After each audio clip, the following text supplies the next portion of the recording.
Olá, nerds, geeks e afins!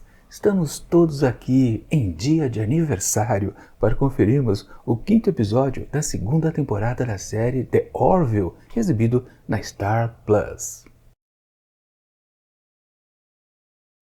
Pois bem, pessoal, se eu não me engano, acho que no vídeo de ontem, quando eu comentei a respeito do 5º episódio, só que o da 1ª temporada, eu havia dito que era um típico episódio que se parecia muito aos moldes do que a gente via bastante em Star Trek, A Nova Geração. Pois é, e esse episódio aqui a gente também pode dizer que é algo que é meio que corriqueiro, não dizendo que é fraco, mas algo que a gente sempre pode encontrar nesse tipo de produto, ou seja, desse show de ficção científica baseado em Jornadas nas Estrelas. Pois é, e a gente pode dizer também que esse episódio aqui, meio que ele, digamos, metade dele é mais parecido com A Nova Geração e a outra metade mais parecido com as aventuras de Kirk, pois é, da série mais clássica. Exatamente, a questão de resolver o problema onde eles se enfiaram tem mais a cara de Nova Geração, mas o problema em si tem a pegada da turminha do Kirk, com certeza. Bom, logo indo direto ao assunto, o episódio começa com uma nova espécie, não uma nova espécie sim, mas parece bem humana, não tem quase nada diferente, só as coisitas aqui no rosto para dizer que é uma alienígena, mas tem uma feição humanoide quase que completa. De qualquer forma, estão num certo planeta. No primeiro momento a gente nem está entendendo direito o que está acontecendo, porque temos ali um certo de um líder, dizendo, não, precisamos fazer alguma coisa. Já os seus asseclas dizem, não sei se está na hora, mas do jeito que está montada a cena, você vai pensando, deve ser daquelas sociedades meio autoritárias, não sei o quê. A cena vai se desenrolando e a gente acaba descobrindo que, na verdade, eles estão se preparando para fazer o primeiro contato com as espécies que existem fora do planeta deles, Quer dizer, não é o primeiro contato, digamos, mandar a primeira mensagem, literalmente, Quando depois a gente acaba percebendo que lá o tal líder, meio que resume a questão de se enviar uma mensagem para o espaço, Basicamente com o que podemos considerar como uma espécie de convite, Perguntando, tem alguém aí? E bom, imediatamente a gente já fica empolgado como espectador, que, teremos então um episódio de primeiro contato.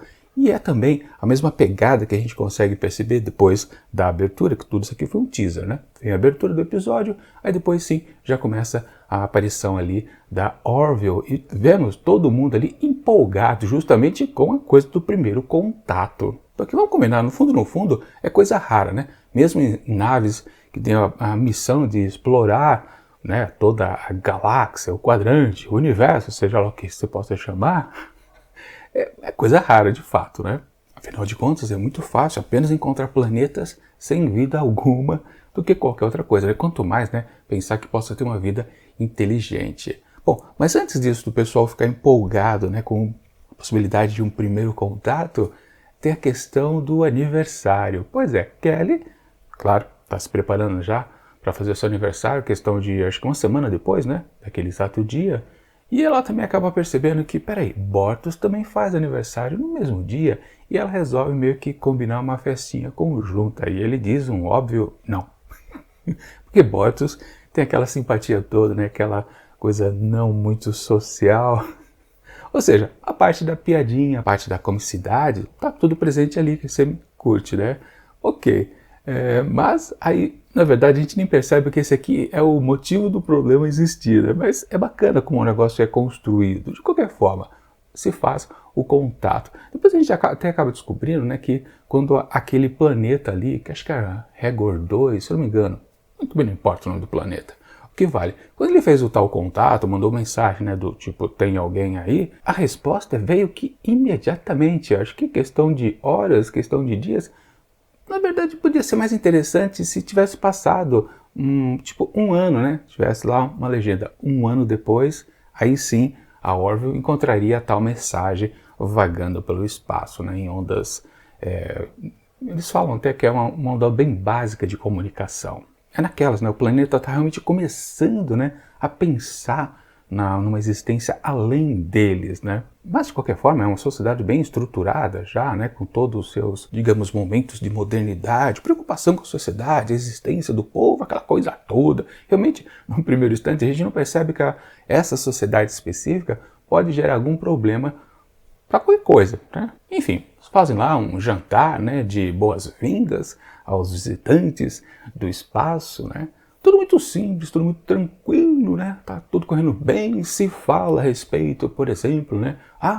Todo mundo que está conectado à União Planetária já aboliu, né, a coisa do comércio, e aquele planeta ali se baseia ainda bastante nisso, outras questões também, mas enfim, o que importa é que papo vem, papo vai, né? Claro, é perceptível que sociedades podem ser diferentes, né? Não tem problema. Quer dizer, tem, né?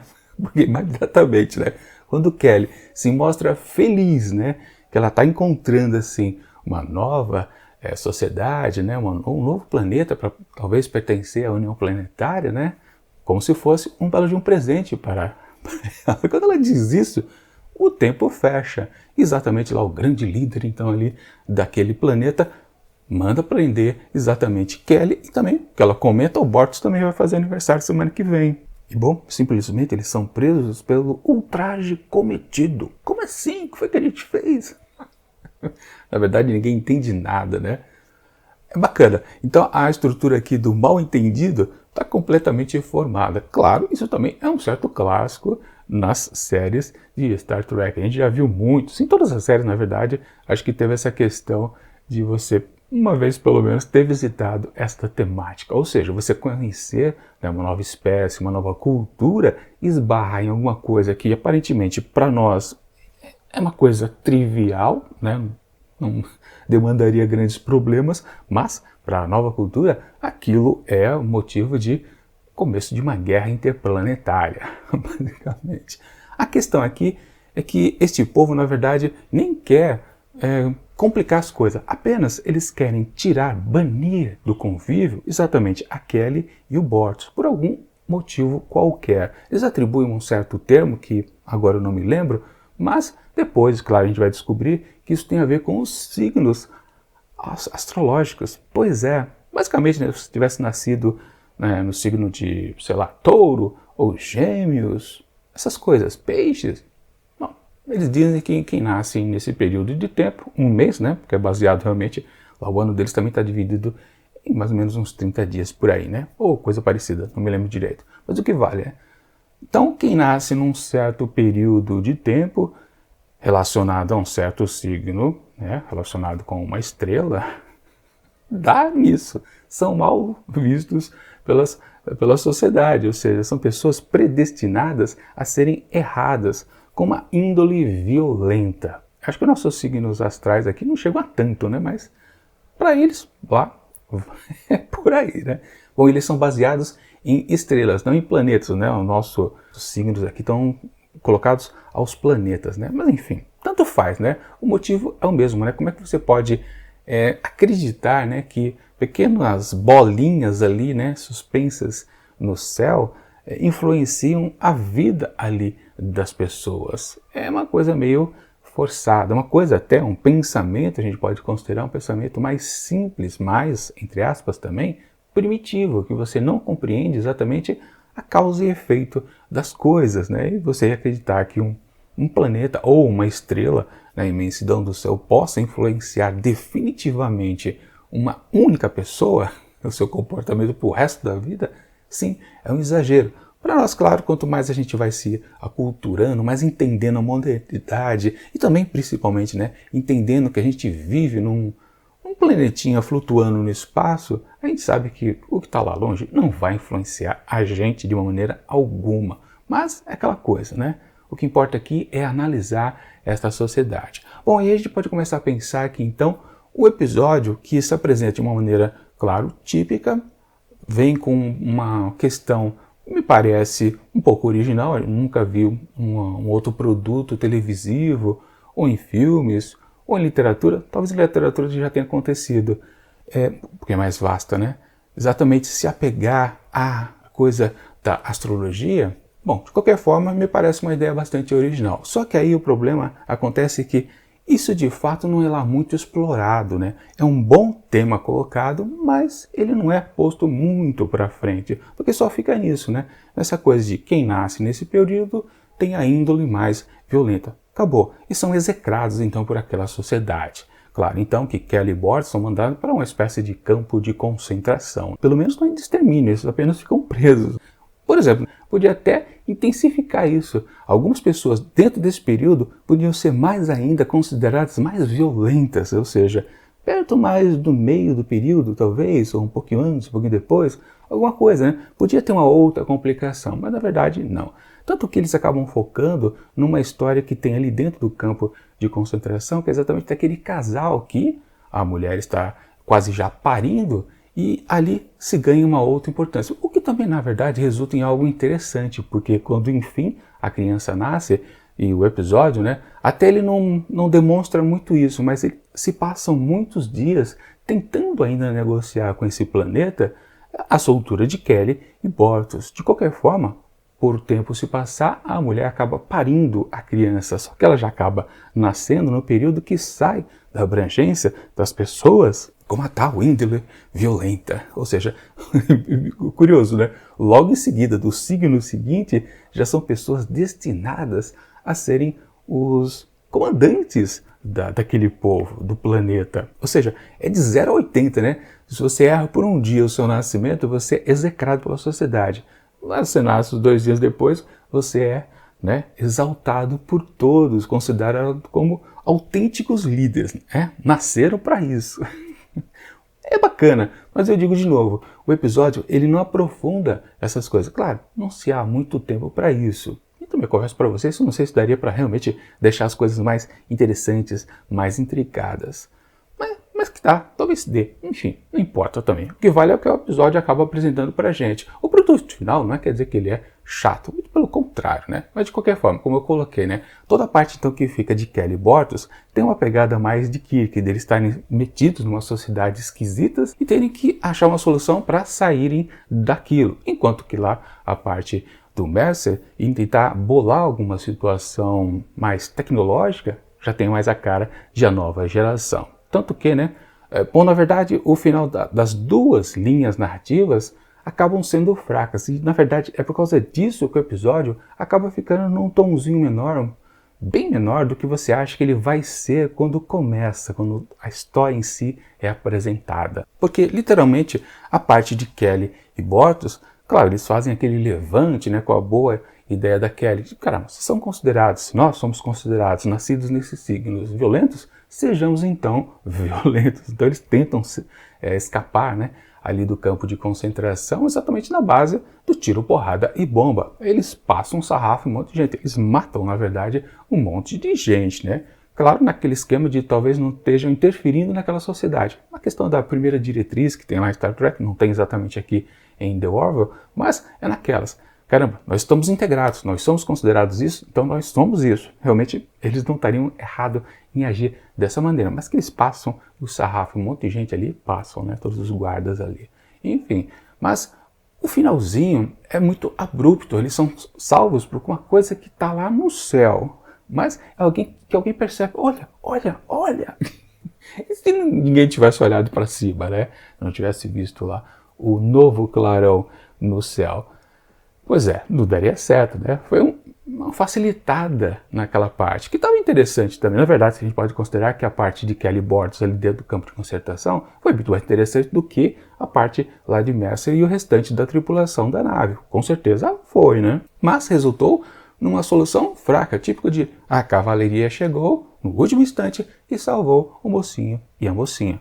Basicamente foi isso que aconteceu. Já do lado, então, da parte que eu digo que é mais a nova geração, realmente a solução foi uma traquitana, né? Mas também muito da esquisita. Não em si pelo truque que o Lamar acabou bolando, né? Que é fazer aquele veleiro solar refletir uma outra estrela para dizer que, não, aquele ponto ali do firmamento noturno, onde deveria ter uma estrela que já explodiu há muito tempo, né? Já foi embora faz milhares de anos, né? E foi por causa disso que existiu a lenda, né? Relacionado àquele astro que aquele signo poderia ser mal visto, porque simplesmente ele, de uma hora para outra, ele deixou de existir. Bom, se você coloca ele de volta ali, quer dizer que então todos os nascidos nesse período, agora eles podem ser algo significativo para a sociedade. Claro que vai precisar ter uma outra releitura. E literalmente isso também acaba vindo meio que de uma hora para outra. Como é que você acaba... você acredita nisso durante milênios? Que pessoas nascidas nesse período de tempo são más. De repente, pum! O motivo, pelo menos na base teórica disso ser verdade, deixa de existir. Mas automaticamente essa sociedade vai passar a respeitar essas pessoas? Não. Há uma coisa colocada ali dentro da sociedade durante muitos e muitos anos, né? Milênios, na verdade, né? Que a lenda parece que é muito antiga mesmo, né? Ou seja, como é que você tira da sociedade de uma hora para outra? Como é que não haveria um grande debate?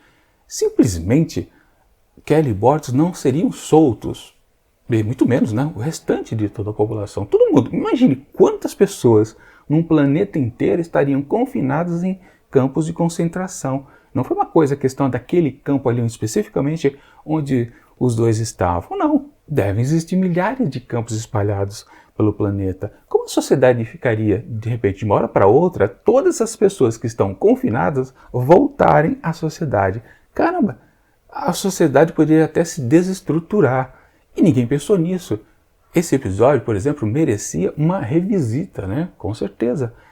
O que acontece depois podia até ser um episódio duplo, inclusive, né? A consequência já ser mais imediata. Até ao ponto de você ser obrigado a dizer, pessoal aí do planeta, Regor 2, a gente passou uma lorota para vocês, aquilo era mentira, foi só para salvar a nossa tripulação.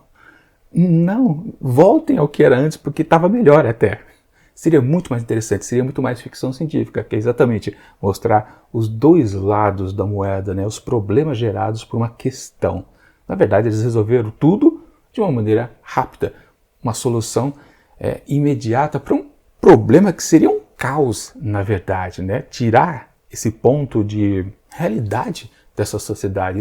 Todo mundo considera, não é uma questão dos poderosos da elite. As próprias pessoas que eram confinadas ali dentro de campo de concentração, tá difícil de falar, né? Campo de concentração, o casal, né, que tem a bebezinha, eles também confiavam nessa coisa. Claro, a mãe foi um pouco mais reticente, mas o pai acreditava que ela podia, a filha, ter uma boa vida porque ela nasceu exatamente no período seguinte, ou seja, de qualquer forma, não existia uma coisa de uma elite opressora. Não, era todo mundo, era todo o planeta que acreditava nisso. E como é que você tira essa coisa que todo mundo acredita de uma hora para outra e isso não vai causar um belo de um colapso? Claro que causaria. Ou seja, de novo, a proposta inicial do episódio ele é bem interessante, aparenta ser bastante original, mas ele não consegue desenvolver de uma forma que resulte numa belíssima ficção científica, porque é muito assim, rápido, né? Muito abrupto, né? E não mostra as consequências claras, né? É fácil a gente imaginar que vai dar um merda e tudo isso, né? Bom, e a solução do Lamar também se esbarra numa questão que, caramba, essa sociedade, ela é tão assim fascinada pelas coisas da astrologia que ela não tem nada de astronomia, porque é óbvio que, peraí, em nenhum momento essa civilização esbarrou em dissidentes que acreditavam, peraí, esse negócio de astrologia é balela. Cadê o pessoal que gosta de astronomia? Nem teve essa vertente, né? Também, de novo, né? Não caberia no episódio super curto, 45 minutos, desenvolver também a parte dos dissidentes. Mas poderia ter também, né? Porque é meio difícil também acreditar que uma sociedade consegue evoluir em termos tecnológicos, até conversar com o pessoal de fora, perguntar se tem alguém aí e não esbarrar ninguém esse tempo todo, todos os cientistas, em centenas, milhares de anos, não terem pensado que as coisas da astrologia são inferiores aos fatos mesmo, da astronomia. Sim, uma outra coisa que eu preciso destacar, que é importante aqui para o decorrer da série, né? Que é a introdução de uma nova personagem, a substituta da Alara. A Tala agora está presente, e ela também, né? É da mesma espécie que a Lara, né? Foi até uma exigência do Mercer, né? E sim, né? Ela tem uma oportunidade dentro dessa história aqui que necessitava de um certo confronto ou de uma tomada de posição dela a respeito, né, da segurança do seu capitão. Claro, ela em 2, 3 momentos ela meio que vai ao ataque ali dos agressores, mas é contida. Mas é bacana, foi uma boa introdução dessa personagem. E ela sim, ela é muito interessante.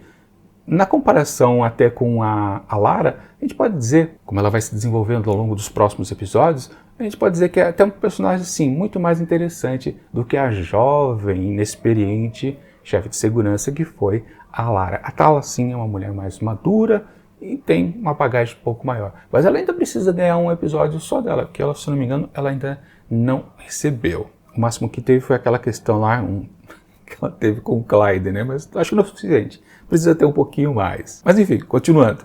Esse é o típico episódio que você gosta da proposta inicial, gosta do desenvolvimento, chega ao final, você fala um pouco, senti um certo, talvez não esteja bem finalizado. Mas depois que fechou, passou a régua ali, a conta está dada, você pagou, aí você começa a pensar no assunto, você vai achando mais defeitos de desdobramento justamente das consequências que foram geradas ali para aquela sociedade.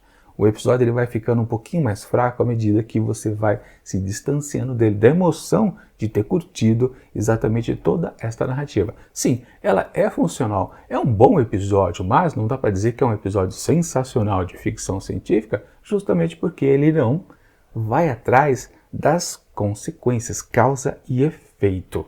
Nesse ponto ele fica devendo muito. Aí também é outro texto do Seth MacFarlane, que também ele consegue pegar boas coisas desse gênero de ficção científica e trabalhar bem as histórias. Aqui a gente pode dizer que ele não foi tão efetivo assim. De qualquer forma, ainda é um belíssimo episódio de ficção científica, mas, ainda comparando com as séries de Star Trek, seria um ótimo episódio ali realmente para o meio de temporada. Bom, não deixa de ser aqui também o caso. Para uma temporada de 12 episódios, estamos no 5º, né? Também miolo ali de episódio.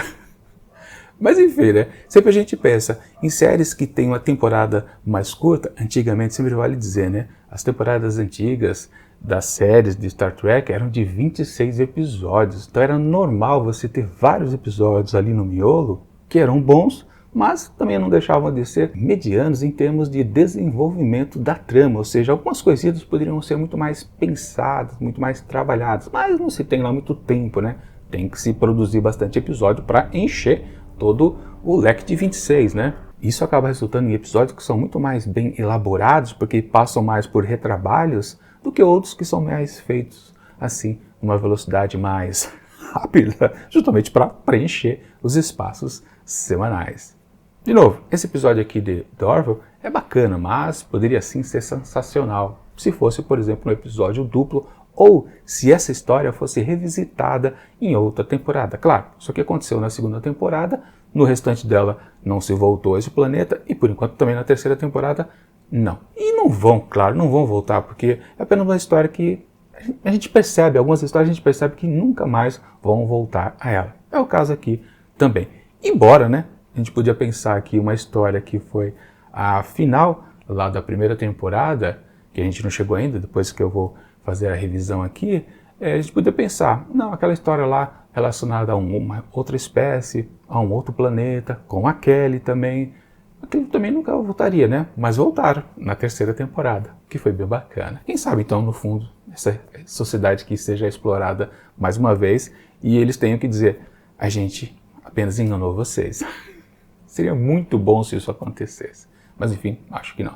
De qualquer forma, para este 5º episódio da 2ª temporada de The Orville, eu atribuo apenas 3,5 asteriscos.